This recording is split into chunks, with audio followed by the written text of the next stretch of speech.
Hello friends, study hub में आपका स्वागत है। आज हम लोग लेक्चर चौथा है बिहार करंट अफेयर्स का क्विक रिवीजन का। तो ये एसपीडी का क्विक रिवीजन चल रहा है। अगर आप डायरेक्ट इस पे पहुंचे हो तो पहले 3 लेक्चर हो चुका है, उसे भी देख ली तो आपकी कंटिन्यूटी बनी रहेगी। ठीक, तो चलिए चालू करते हैं बिना कुछ देर के हुए। आज बिहार जातीय जनगणना का देखते हैं, इसमें क्या फैक्चुअल इन्फॉर्मेशन है वो जान लेंगे, क्योंकि करंट अफेयर से ये ज्यादा इंपॉर्टेंट है। क्योंकि जातीय जनगणना 2023 में ही करवाया गया है, तो ये यहाँ से क्वेश्चन तो बनता है कि नहीं। तो देखिए, बिहार जाति सर्वेक्षण 2023 के अनुसार अगर देखें तो ये 2 अक्टूबर चालू कब किया गया था, ये देखिए।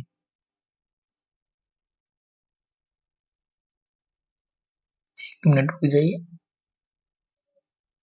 ये चालू किया गया था 2 अक्टूबर 2023 को, जिस दिन महात्मा गांधी की जयंती थी, और वो कमी जयंती थी तो 154वां जयंती थी। ठीक, और ये किसके द्वारा जाति सर्वेक्षण आंकड़े जारी किए गए, तो डेवलपमेंट कमिश्नर विवेक सिंह के द्वारा। ठीक, तो ये भी ध्यान रखेंगे, इसके द्वारा किया गया, तो ये भी ध्यान रखेंगे।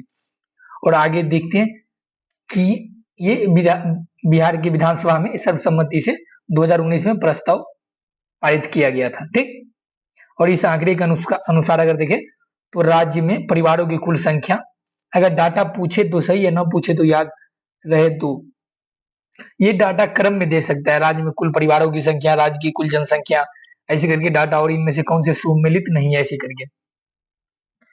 तो राज्य परिवारों की संख्या अगर देखें तो यहाँ पे 2,83,44,160 परिवार है। ठीक, और राज्य की कुल जनसंख्या अगर देखिए तो 13,07,85,310 राज्य की कुल जनसंख्या है। ठीक, ये जाति बिहार जाति जनगणना के अनुसार है। अगर वही पूछे 2011 जनगणना के अनुसार तो वो कोई और डिजिट होगा, क्योंकि इतने दिन में तो बढ़ाई है ना जनसंख्या बिहार की। तो ये 2013 की जाति जनगणना के अनुसार ये डाटा दिया हुआ है। ठीक, तो क्वेश्चन पूछे तो वहां अगर ये डाटा रहे तो वहां मत ये लगा दीजिएगा, क्योंकि अगर वो बिहार जातीय जनगणना के अनुसार पूछे तब ये आंसर लगाना है, नहीं तो 2011 की जनगणना के अनुसार ही लगाना है जनसंख्या वाला। यहाँ देखिए, बिहार जाति आधारित जनगणना 2 चरणों में पूरी की गई। पहला चरण 7 जनवरी 2023 से पहला चरण शुरू हुआ था, और इसमें राज्य के सभी घरों की संख्या गिना और दर्ज किया गया था। ठीक, और प्रथम चरण 21 जनवरी 2023 को समाप्त हुआ। दूसरा चरण 15 अप्रैल 2023 को दूसरा चरण शुरू हुआ था। दूसरे चरण में घरों में रहने वाले व्यक्तियों, उनकी जाति, उपजाति, सामाजिक आर्थिक स्थिति आदि के बारे में जानकारी एकत्रित की गई। ठीक, और दूसरा चरण देखें तो ये खत्म कब हुआ, तो 31 में 2023 को समाप्त हुआ। यहाँ देखिए, दूसरे चरण का काम तकरीबन 80% पूरा हो चुका था। तभी पटना हाई कोर्ट के दखल के बाद 4 मई 2023 को जातिगत जनगणना पर रोक दी गई थी, और पुनः 1 अगस्त 2023 को पटना हाई कोर्ट ने जाति जनगणना के खिलाफ सभी याचिकाएं खारिज कर दी, और कहा कि सरकार चाहे तो जनगणना करा सकती है, या इसके बाद नीतीश की सरकार ने बचे काम को पूरे करने का आदेश जारी किया। तो अगर ये पूछे कि मतलब रुका गया था, क्यों, कब रुका गया था, अगर ये डेट पूछे तब ये दे सकते, नहीं तो याद रखने में क्या दिक्कत है कि नहीं। यहाँ देखिए, बिहार की जातीय जनगणना के अनुसार राज्य की कुल आबादी में सर्वाधिक प्रतिशत किसकी है, तो अत्यंत पिछड़ा वर्ग की। ठीक, बिहार सरकार की जारी सूचियों के अनुसार राज्य की कुल जातियों की संख्या लगभग कितनी है बिहार में, 214 जाति है कुल। ठीक, बिहार जनगणना 2023 के अनुसार कितने धर्म बिहार में, तो 6 धर्म शामिल है। ठीक, बिहार की जाति सर्वेक्षण के अनुसार कुल आबादी में सबसे अधिक आबादी किसकी है, हिंदू की होगी भाई, हिंदू धर्म। सबसे कम आबादी जैन धर्म की है। और अन्य पिछड़ा वर्ग एवं अति पिछड़ा वर्ग संयुक्त रूप से राज्य की कुल आबादी का 63% है। ठीक, बिहार में अंतिम बार जाति आधारित जनगणना कब हुआ था, तो 1931 में हुआ था। ये पहली बार नहीं हुआ था, पहले भी हो चुका है। ठीक, अगर ये टर्म दे कि 2023 में पहली बार जाति जनगणना बिहार से ही शुरू हुआ, तो ये गलत, पहले भी हो चुकी है। ठीक, तो ये ध्यान रखेंगे। अब बिहार की जाति जनगणना के अनुसार सर्वाधिक जनसंख्या वाली जाति कौन सी है? तो यादव। ठीक। बिहार की जाति आधारित जनगणना के आंकड़े जारी करने वाला भारत का पहला राज्य कौन बन गया? तो बिहार बन गया। दूसरा राज्य कौन है? और तीसरा राज्य हाल फिलहाल में आंध्र, दूसरा या तीसरा आंध्र प्रदेश है तीसरा। दूसरा शायद महाराष्ट्र है, देख चेक कर लेते हैं। चलिए तब तक आगे बढ़ते हैं।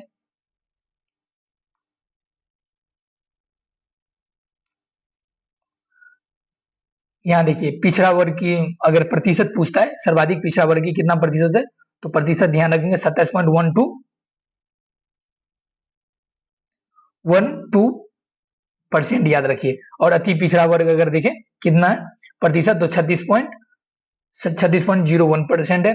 और अनुसूचित जाति प्रतिशत अगर तो 19.65% है। और अनुसूचित जनजाति का परसेंटेज देखें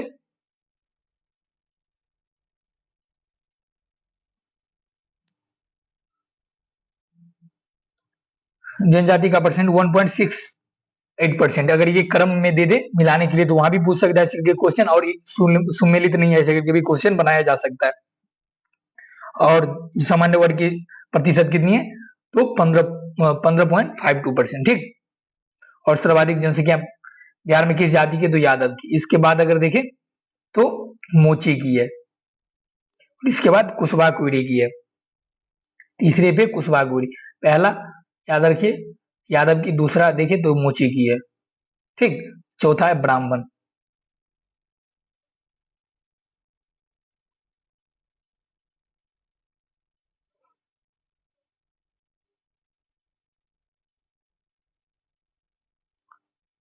और आगे, और सबसे कम अगर देखें तो कायस्थ है। ठीक। बिहार में इस जाति के कायस्थ और सोनार देखिए तो ये सबसे कम है, तो कायस्थ सबसे कम है। ठीक, ध्यान रखेंगे।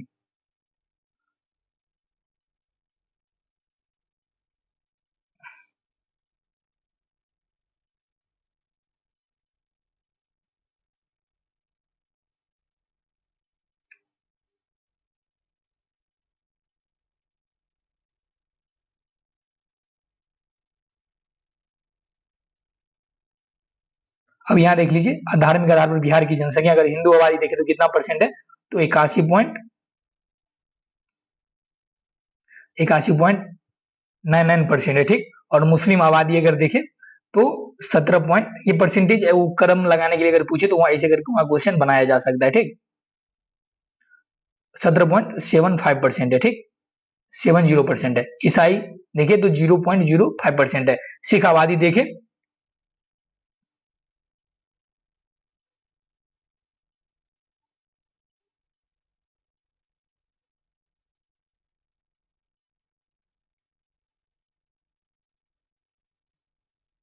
सिख आबादी 0.11% है।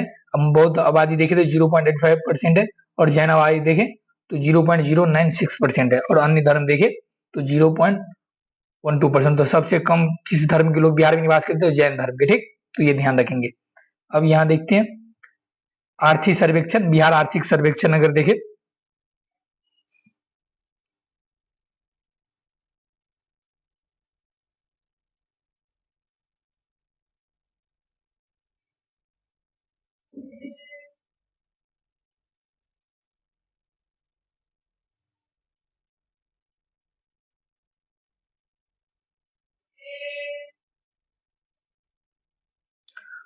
इसकी बात करें 2023-24 की जनगणना है।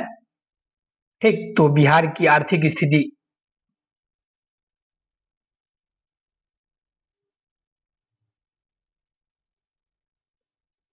के बारे में देखते हैं। तो बिहार के वित्त मंत्री सम्राट चौधरी 12 फरवरी 2024 को बिहार का 18वां आर्थिक सर्वेक्षण 2023-24 पेश किया। ठीक। तो ये ध्यान रखेंगे।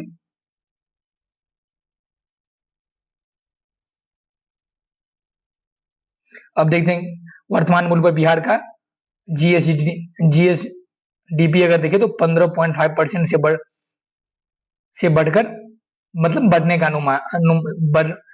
अनुमान है। बढ़कर कितना हो जाएगा? 7.5 लाख करोड़। ठीक। तो ये याद रखेंगे 15.5%।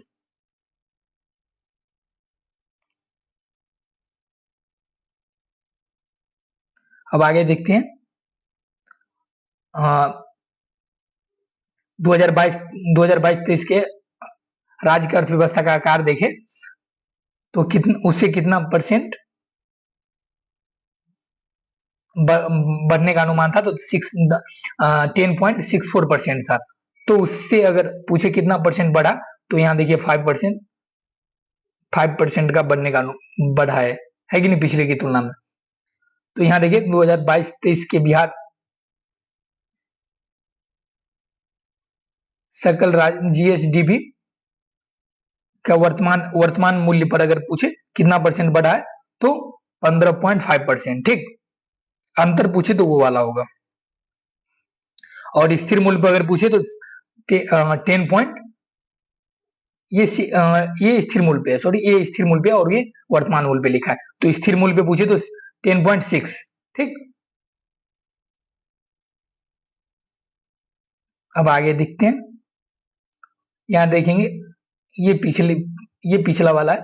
तो इसे छोड़कर बिहार की प्रति व्यक्ति आय अगर देखें 2022-23 के अनुसार, तो मौद्रिक मौद्रिक प्रति व्यक्ति आय देखें तो 59,637 रुपया है। ठीक, कितना, और परसेंटेज में अगर पूछे यही पूछता है, परसेंटेज शायद ही पूछता है, अगर पूछे तो ये भी याद रखिए 13.9%।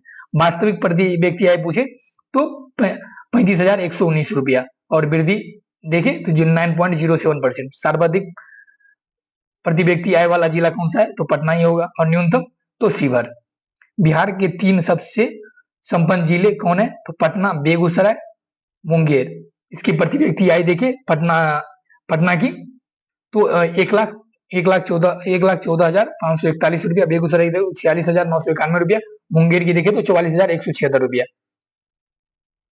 और सबसे गरीब जिले के रूप में अगर शिवहर है, और इसकी 18,980 रुपया है, और इसके बाद अररिया 19,795 रुपया है, और सीतामढ़ी 21,400 कितना भाई 418 रुपया 48 रुपया। ठीक, तो ये मतलब सर्वाधिक और न्यूनतम याद रखेंगे। अगर दे दे क्रम लगाने के लिए तीन तीन का पेड़ लगाने के लिए, तो वैसे करके क्वेश्चन अगर बना तो वैसा क्वेश्चन अपन सही करके आ सकते हैं, जो दूसरे गलत करके आएंगे या नहीं बना के आएंगे।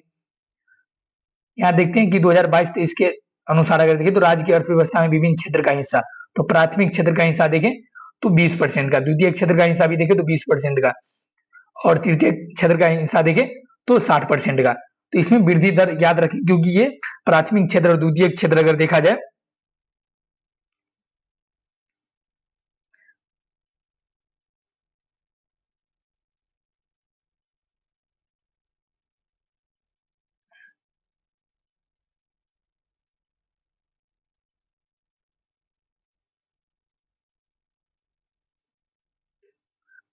तो ये सेम ही है, प्राथमिक और द्वितीय क्षेत्र का हिस्सेदारी। तो ये वृद्धि दर परसेंट में पूछ सकता है, तो याद रखेंगे प्राथमिक क्षेत्र का 6.7% और द्वितीय क्षेत्र का 6.8%। ठीक, और यहाँ देखें तृतीय क्षेत्र का परसेंटेज में अगर देखें तो 13.0%।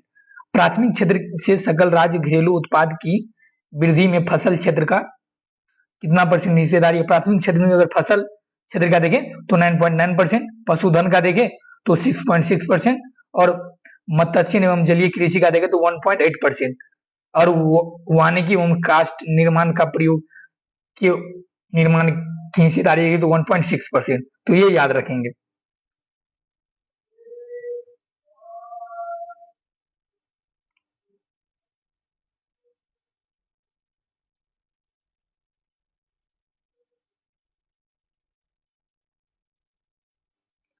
ठीक, और द्वितीय क्षेत्र में विनिर्माण एवं क्षेत्र का हिस्सेदारी अगर देखें तो 8.7%, और निर्माण क्षेत्र की हिस्सेदारी देखें तो 9.4%।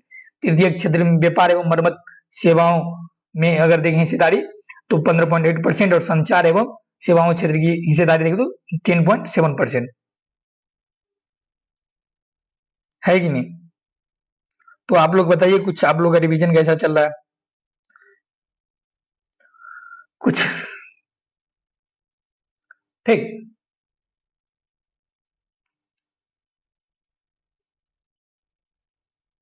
राजकीय वित्त व्यवस्था के बारे में बात अगर किया जाए तो 2022-23 के अनुसार अगर देखिए कुल व्यय देखें तो 2.32 लाख करोड़ रुपया था और राजस्व व्यय अगर देखें तो 1.84 लाख करोड़ रुपया, जो प्रतिशत में अगर देखें तो 79.3%, जिसकी वृद्धि दर है क्या कितना तो 15.5%। और पूंजीगत व्यय देखें तो 0.48%, ठीक। और सर्वाधिक राजस्व खर्च अगर देखें तो किस में हो रहा है तो सामाजिक सेवा में। तो ये ध्यान रखेंगे, सर्वाधिक खर्च किस सेवा में हो रहा है तो सामाजिक सेवा में। कितना तो 48.08%। और वृद्धि देखें तो 16.1% का। दूसरा सर्वाधिक खर्च अगर पूछे तो आर्थिक क्षेत्र में, ठीक।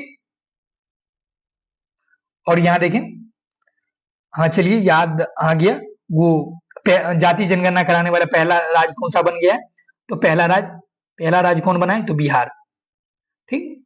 दूसरा राज्य कौन बना है तो आंध्र प्रदेश, ठीक। तीसरा राज्य कौन बना है तो तेलंगाना, ठीक। तो ध्यान रख लेंगे कौन बना है तो तेलंगाना, ठीक। अब देखिए कुल प्राप्ति, भाई खर्च हुआ ये तो प्राप्ति होगा तब तो प्राप्त करेंगे, तब तो खर्च करेगा सरकार। तो देखिए खर्च प्राप्त कितना हो रहा है सरकार को तो 2.21 लाख करोड़, और खर्च कितना हो रहा था 2.32 लाख करोड़। तो घाटा तो होगा ही भाई, तो घाटा तो होगा ही इसमें। तो ये घाटा कितना ये भी पूछा जाता है, राजस्व घाटा कितना है, कितना ऋण चुकाना है, ये सब भी पूछा जाता है, तो ये सब भी देख लेंगे। तो राजस्व प्राप्ति कितना प्राप्त होता है राज्य को तो 1.73 लाख करोड़ रुपया होता है। और यहाँ देखिए पूंजीगत प्राप्ति कितना होता है 0.48 लाख करोड़ रुपया होता है। तो पूंजीगत प्राप्ति देखिए तो सेम है, जितना प्राप्त होता है उतना खर्च भी कर दिया जा रहा है पूंजीगत प्राप्ति में, देखें तो इसका सेम है। सर्वाधिक प्राप्ति वाला क्षेत्र कौन सा है तो कर से प्राप्त होता है। बिहार राज्य सरकार कर से ज्यादा वसूलता है कि नहीं। और राजस्व प्राप्ति की सहायता अनुदान का हिस्सा कितना है तो 16.8%। बिहार सरकार में राजकोषीय घाटा की बात किया जाए तो राजस्व घाटा कितना है तो 11,288 करोड़ रुपया, ठीक। कुल उधारी कितना है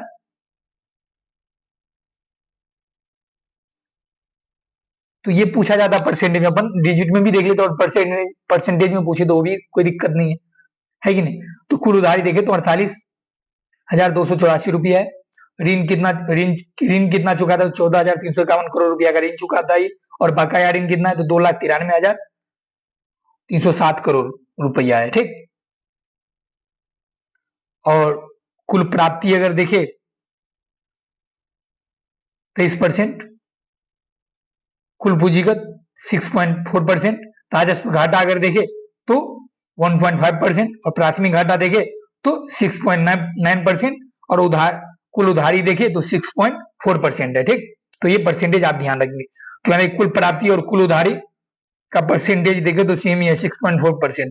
राजस्व घाटा देखे तो 1.5% और प्राथमिक घाटा देखे तो 3.9%, ठीक। तो ये ध्यान रखेंगे। चलिए यहां देखते हैं कि शुद्ध बुआई क्षेत्र कितना है बिहार में, कितना हेक्टेयर तो 50.70 लाख हेक्टेयर है, जो 54.2% है, ठीक। सकल सिंचित क्षेत्र कितना है बिहार में तो 37.38 लाख हेक्टेयर है। राज्य में कुल खाद्यान्न उत्पादन कितना होता है तो 197.3 लाख टन होता है, ठीक। और राज्य में कुल धान उत्पादन कितना होता है तो अरे इतना तो डिजिट याद नहीं रख पाएंगे, बट एक सरसरी निगाह से जरूर देख लीजिए ताकि वहां याद आ सके कयामत के दिन, बस कयामत के दिन याद आ जाना चाहिए, है कि नहीं।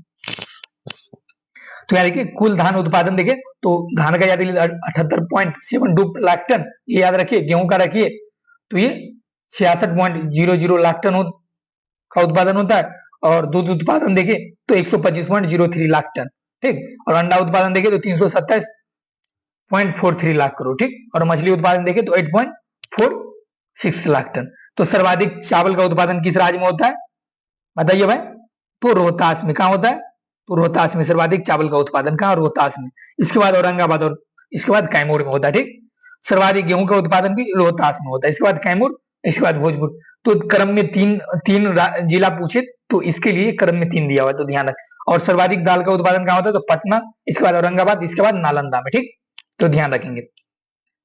अब देखते हैं गन्ना। यहाँ देखते हैं गन्ना, राज्य में गन्ना का उत्पादन कितना होता है, तो 214.76 लाख टन होता है, ठीक। कुल ऊर्जा खपत कितना होता है, तो 378.094 करोड़ यूनिट होता है, ठीक। और 2023-24 के अनुसार अगर देखें तो हर खेत तक सिंचाई के लिए कितना करोड़ रुपया आवंटित किया गया, तो 200 करोड़ रुपया आवंटित किया गया, ठीक। फाइनेंशियल ईयर 2023 में जैविक कॉरिडोर योजना के तहत कितना लाख रुपया खर्च करने की योजना बनाई गई है, तो 3965.67 लाख रुपये खर्च, करोड़ नहीं लाख, ठीक। चावल, गेहूं, मक्का का उत्पादन और उत्पादकता की उपलब्धि के आधार पर अगर देखें तो राज्य को 5 कृषि कर्मण पुरस्कार प्राप्त हुआ है। कितने, 5 कृषि कर्मण पुरस्कार, ध्यान रखेंगे कितने, 5 कृषि कर्मण पुरस्कार, ठीक। चावल, गेहूं, मक्का के उत्पादन और उत्पादकता के आधार पर। अब देखते हैं उद्यमिता के क्षेत्र में अगर देखिए बिहार की स्थिति, तो 2019-20 से 23 से 24 के बीच अगर देखें तो राज्य औद्योगिक विकास के लिए निवेश के 1934 प्रस्ताव प्राप्त हुए, ठीक। कितने प्रस्ताव पाए, तो ये ध्यान रखेंगे, तो 1934, ठीक। अब यहां देखते हैं कि वर्ष 2022 में 2022 में कितने लाख पर्यटक बिहार आए थे, तो 254.17 लाख पर्यटक बिहार आए थे, ठीक। अब नई पर्यटन नीति लागू की गई है। नई पर्यटन नीति की बात करें, नीति की बात करें तो 2000 इसकी योजना का कालक्रम अगर देखिए कितना है, तो 2023 से 28 है, ठीक।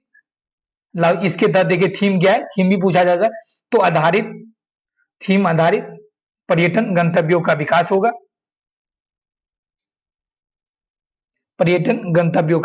ठीक।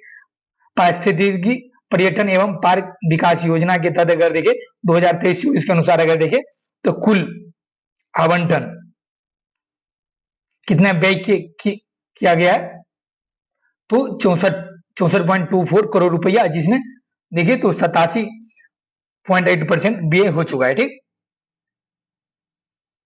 और चीनी का उत्पादन कितना बढ़ा है, तो 62.774 लाख क्विंटल हो गया है। इथेनॉल का उत्पादन बढ़कर कितना किलो लीटर हो गया है, तो 1,11,624.6 किलो लीटर हो गया है, ठीक। तो इथेनॉल का उत्पादन बढ़ा या घटा, ऐसे करके पूछा जाता है। और चतुर्थ कृषि रोड मैप अगर देखें तो इसका भी कालक्रम ये पूछा जाता है, मैंने कहीं क्वेश्चन में देखा था, तो 2023 से 28 के अंक, ठीक। और ये देखिए 5 वर्षों में गुड़ की 405 इकाइयों की स्थापना हेतु कार्य कर रही है, ठीक।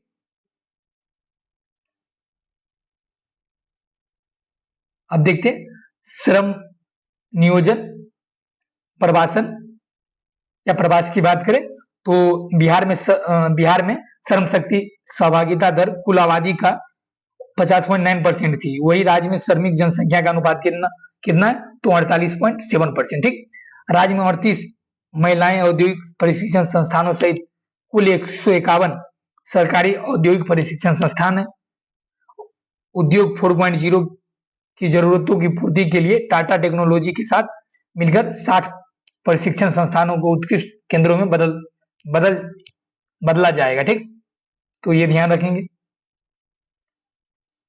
यहाँ देखिए भौतिक अधिसंरचना के बारे में अगर बात करें तो निर्माण, परिवहन, संचार, व्यापार, होटल क्षेत्रों का देखिए बिहार की अर्थव्यवस्था में संयुक्त रूप से कितना परसेंट हिस्सेदारी है, तो 37%। तो याद रखेंगे जो पिछले आर्थिक समीक्षा की तुलना में कितने परसेंट की वृद्धि हुई, तो 2% की, ठीक। जबकि भारतीय अर्थव्यवस्था में इनकी भूमिका हिस्सेदारी कितनी है, तो 27%। सड़क घनत्व के मामले में देखिए बिहार का कौन सा स्थान है सड़क घनत्व के मामले में? तो तीसरा स्थान है। ठीक, तो ध्यान रखें कौन सा स्थान है, ये पूछा जाता है। अब यहाँ देखते हैं कि कैलेंडर वर्ष 2022 में मोटर वाहनों के निबंधन के मामले में देश में उत्तर प्रदेश और महाराष्ट्र के बाद बिहार का तीसरा स्थान है।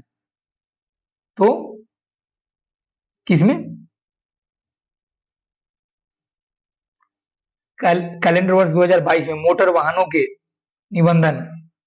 वाहनों के निबंधन मामले में, ठीक, देश में उत्तर प्रदेश का पहला स्थान, दूसरा महाराष्ट्र का और तीसरा बिहार का स्थान है। ठीक, मोटर वाहनों के निबंधन के मामले में। ठीक, और उधर सड़क घनत्व की वृद्धि के मामले में बिहार का तीसरा स्थान है देश में। ठीक, तो याद रखेंगे।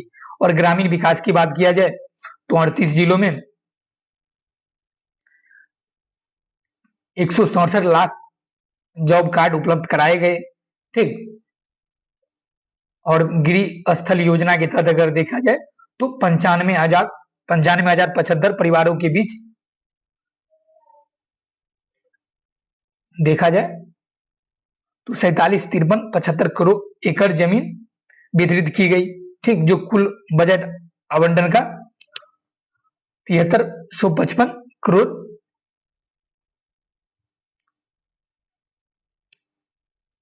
है। ठीक, मुख्यमंत्री ग्रामीण सोलर यूनिट स्ट्रीट लाइट योजना के तहत 38 जिलों में 2301 पंचायतों के 9,075 वार्डों 975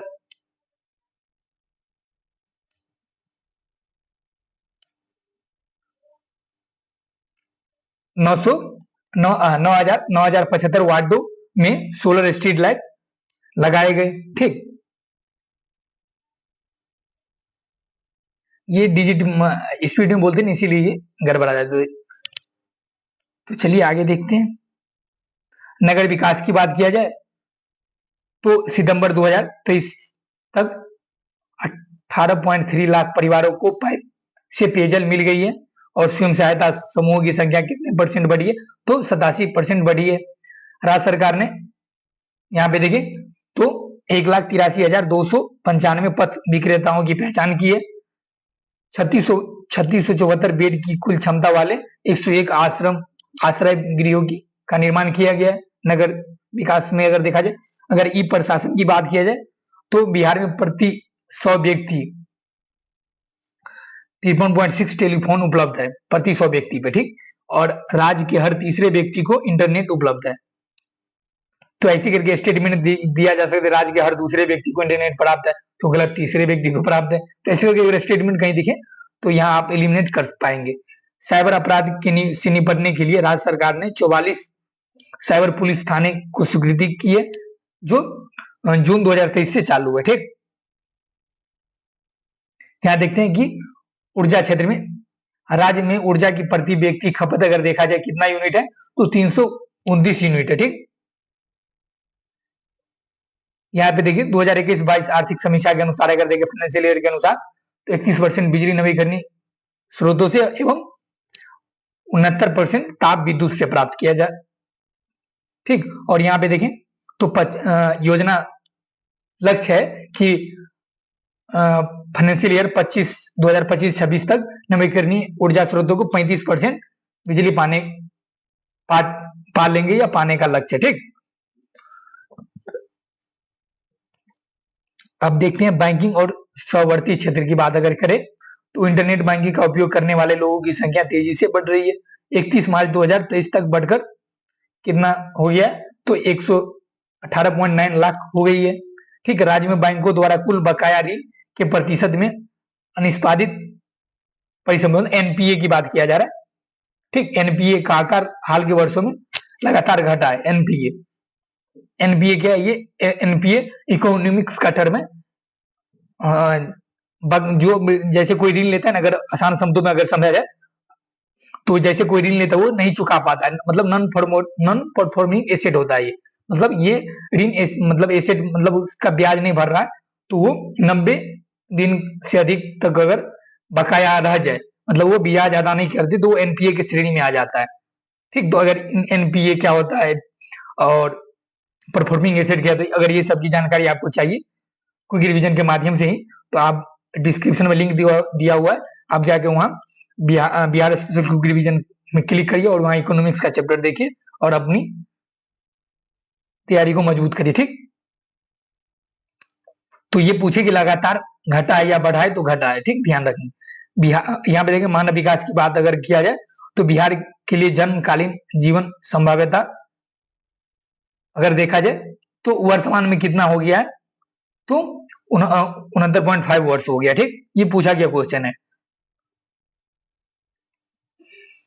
यहाँ पे देखिए। और पहले कितना था, 2010 फाइनेंशियल ईयर 2010-14 की बात करें तो 68.1% था, जो कितना परसेंट बढ़ा है, तो 1.4% बढ़ा है। ठीक, और यहाँ पे देखिए बिहार में संस्थागत प्रसव में कितनी वृद्धि हुई है, तो 56.3% की वृद्धि हुई है।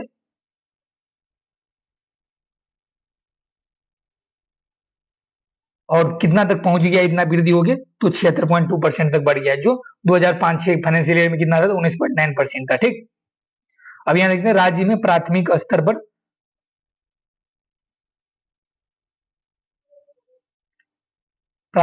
पढ़ाई छोड़ने की दर गिरकर 0 हो गई है।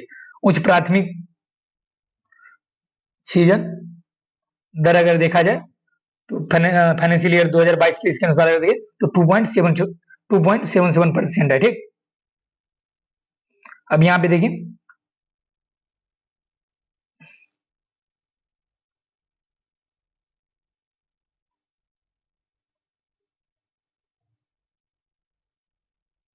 यहाँ पे अगर देखा जाए तो कुल वही गलत है ना। यहाँ पे अगर देखा जाए तो बाल विकास 2021 में बिहार की कुल आबादी का 0 से 18 वर्ष की उम्र समूह की आबादी अगर देखें तो 42%।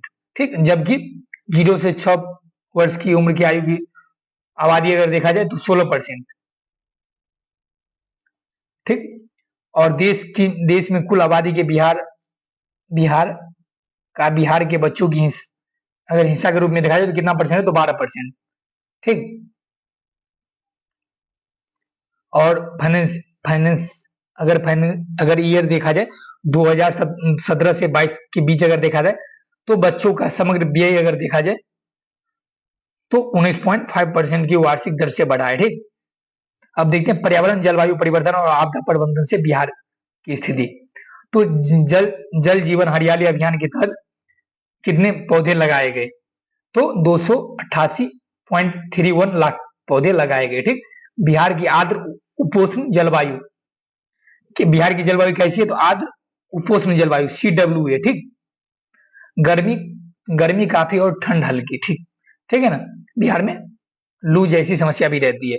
तो बिहार में वर्ष 2022 के अनुसार अगर देखा जाए तो कितना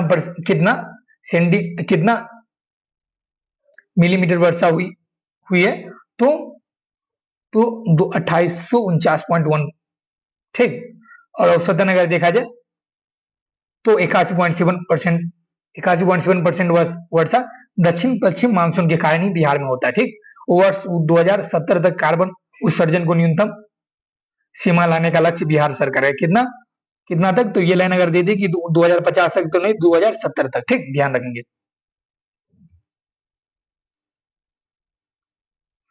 यहाँ देखते हैं कि बिहार बजट की बात करें फाइनेंशियल ईयर 2024-25 के अनुसार अगर देखें फाइनेंशियल ईयर बिहार बजट की बात करें। ठीक, बिहार बजट की बात करें तो 13 फरवरी 2024 को बिहार की एनडीए सरकार के उप मुख्यमंत्री सह वित्त मंत्री सम्राट चौधरी ने वित्त वर्ष 2024-25 के लिए विधानसभा में 2 लाख कितने का बजट पेश किया, तो 2 करोड़ 78 लाख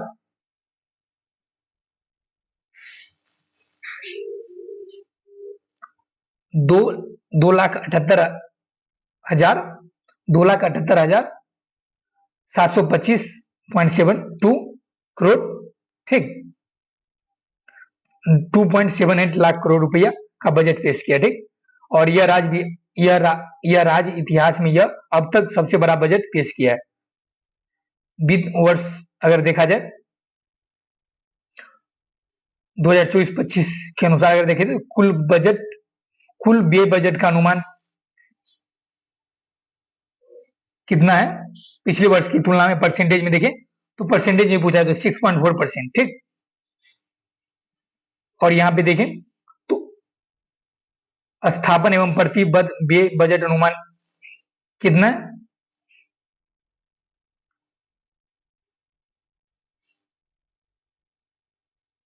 तो ये 16,850.42 लाख करोड़ रुपए अधिक है पिछले ईयर की तुलना में। ठीक,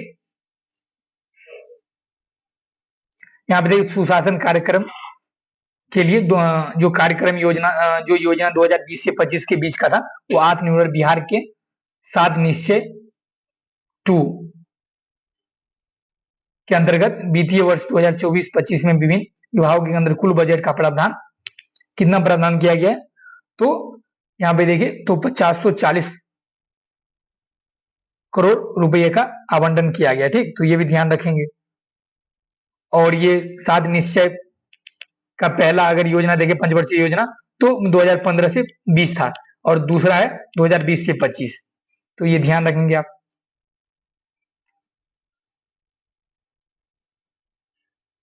ये देखिए अब तक का सबसे ज्यादा बजट पेश किया गया, सबसे ज्यादा रुपया वाला 2024-25 का है कि नहीं, यहाँ पे के माध्यम से आप देख रहे होंगे। अब देखिए वित्त वर्ष 2023-24 में बिहार ने 1064% की विकास दर दर्ज की है और यह राज्य में 2.5 लाख करोड़ 2.5 करोड़ लोग गरीबी से बाहर आए हैं। ठीक, तो कितनी गरीबी से बाहर आए हैं राज्य के, तो 2.5 करोड़ लोग, तो ये ध्यान रखेंगे। और कितना वृद्धि हुआ है विकास, तो 10.64%। बजट में देखिए शिक्षा, ग्रामीण विकास, समाज कल्याण, आर्थिक, ग्रामीण कार्य, स्वास्थ्य क्षेत्र पर सबसे ज्यादा फोकस किया गया। ठीक,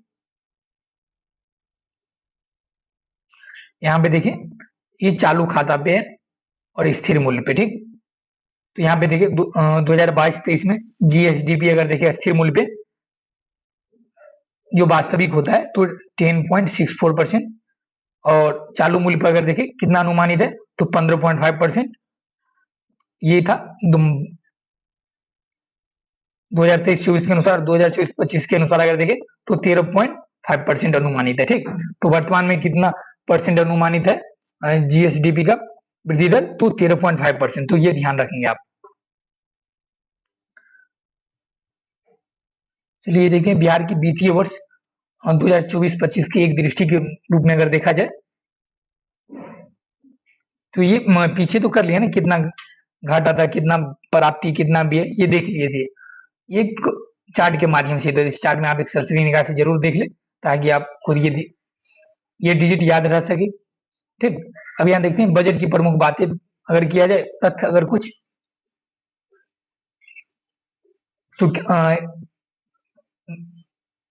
बिहार की जीडीपी कितना परसेंट से वृद्धि करेगी अनुमान है, तो 13.5% जो देखें अभी। और 23-24 के अनुसार बिहार का की जीडीपी का कितना परसेंट बनने का अनुमान था, तो 15.5%। ठीक, और यहाँ देखिए प्रति व्यक्ति जीएसडीपी की बात अगर करें 2022-23 के अनुसार देखें तो कितना था अनुमानित, तो 59,637 रुपये अनुमानित था, और जो पिछले वर्ष की तुलना में अगर देखा जाए तो ये 14% की वृद्धि दर्शाती है। ठीक, और यहाँ पे देखें तो अगर राष्ट्रीय स्तर पे अगर देखें प्रति व्यक्ति जीडीपी काफी अधिक है, जो कितना अनुमान है, तो ये 1,96,983 रुपये अनुमानित है। ठीक, तो ये भी ध्यान रखेंगे राज्य स्तर पे और राष्ट्रीय स्तर पे अगर कहीं पे अगर ये सेंटेंस में दे दिया जाए वाक्य के बीच में फैक्ट, तो वहां आप एलिमिनेट कर पाएंगे आसानी से। अब यहाँ देखिए बेरोजगारी की अगर बात किया जाए तो आवधिक श्रम बल सर्वेक्षण के अनुसार अगर देखें तो बिहार में बेरोजगारी दर कितना परसेंट, तो 3.9% थी, जो राष्ट्रीय स्तर पे 3.2% से अधिक है। और 15 से 29 वर्ष की आयु वर्ग में बेरोजगारी देखिए तो 3.9% थी, जो राष्ट्रीय स्तर पे से अधिक भी है। अब यहाँ देखते हैं कि राजस्व एवं पूंजीगत व्यय की अगर बात किया जाए तो ये सारा देख लिए थे अपन लोग पहले ही, ठीक। शायद लग रहा है कि अभी समाप्त करना पड़ेगा अपने टाइम के अकॉर्डिंग, है कि नहीं। चलिए ये देख लेते हैं। ये डिजिट शब्द तो देख लिए थे, तो ये डिजिट शब्द छोड़ते हैं, आगे बढ़ते हैं। ये देख लेते हैं कि राजकोषीय घाटा वर्तमान में, राजस्व बचत की बात अगर किया जाए वर्तमान में कितना अनुमानित है जीएसडीपी का, तो 0.11% है, ठीक। तो ये ध्यान रखेंगे आप। और राजकोषीय घाटा कितना अनुमानित है, 2.98%। तो ध्यान ध्यान रखेंगे ये बात, ठीक। वर्तमान वाला ही पूछा जाएगा, इसलिए वर्तमान वाला याद रखेंगे। मौजूदा कीमतों को बिहार की अर्थव्यवस्था की अगर बात किया जाए तो कृषि क्षेत्र का कितना परसेंट विकास दर के साथ राज्य की अर्थव्यवस्था में, तो ये तो पहले भी देख थे, 6.7% विकास दर के साथ 25% हिस्सेदारी है, ठीक। और विनिर्माण क्षेत्र का 6.8% के विकास दर के साथ 17% हिस्सेदारी है, ठीक। और सेवा क्षेत्र का 13% विकास दर के साथ 58% की हिस्सेदारी है।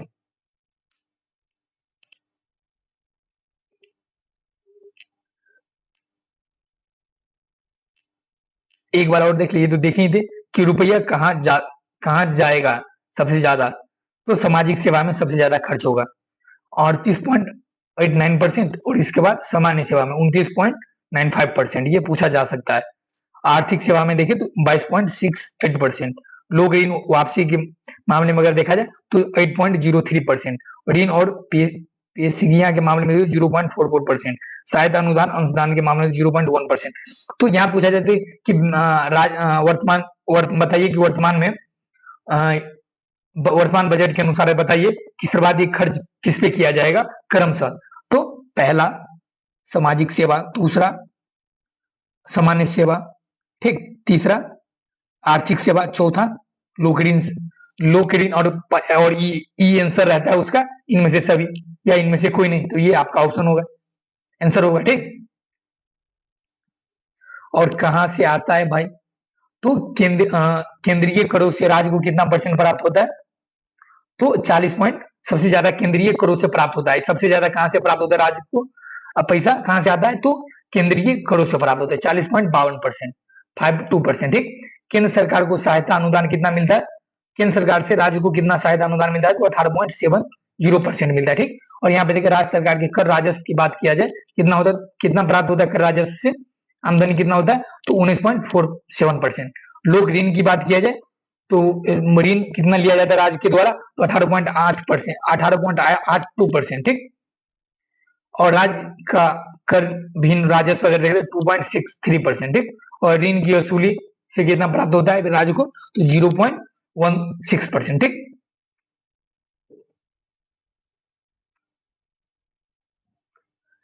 ये देख लेते हैं, अगर परसेंटेज में अगर देख ले तो एक बार सरसरी निगाह से देख ले किस विभाग को कितना कितना पैसा आवंटित किया गया है। तो यहाँ देखिए शिक्षा विभाग पे, अगर शिक्षा विभाग का देखा जाए तो 18%, 18.89% इतना करोड़ व्यय करने आवंटित किया गया, ठीक। स्वास्थ्य विभाग की बात किया जाए तो 5.36% लाइन से बस 1 2 3 करके याद।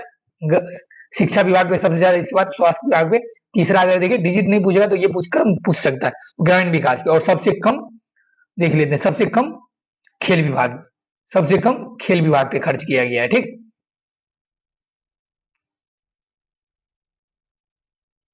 ये सारा लगभग देख ही लिए,